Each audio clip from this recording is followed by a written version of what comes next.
Studio Hajipur Vaishali.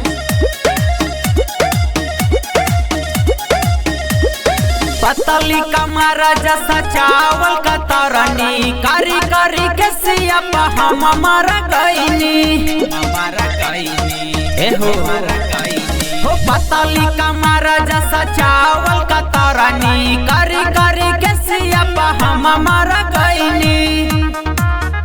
एहो आग लगा दा तू पानी में गोरी केहू न बोली राजधानी में चल कर दाऊ राधा जवानी में गोरी केहू न बोली राजधानी में सुन कर दाऊ राधा जवानी में।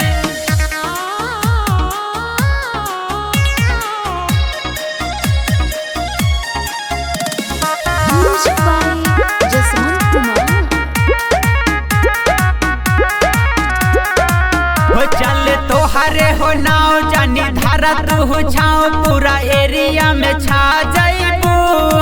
हो तनी ढोरिया देखाओ तनी ऊ हो देखाओ सोशल मीडिया पर छा जाइबू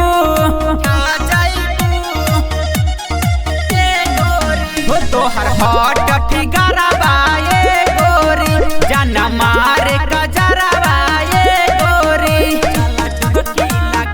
चला डुबकी लगा तू पानी में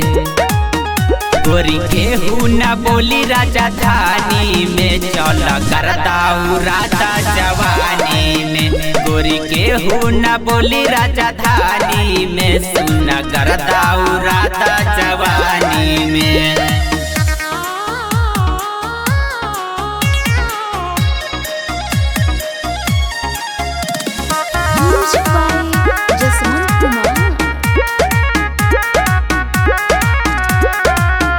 तोहर पतली कमर तोहर 16 के उम्र जाना दिल में समा गइलू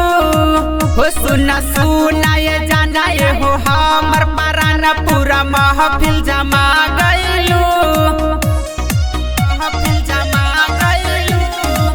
हो बकरा बरदास ये गोरी काहे दीवाना विकास ये गोरी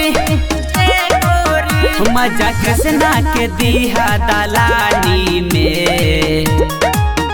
गोरी केहू न बोली राजधानी में चल कर दाऊ राधा जवानी में गोरी केहू न बोली राजधानी में सुन कर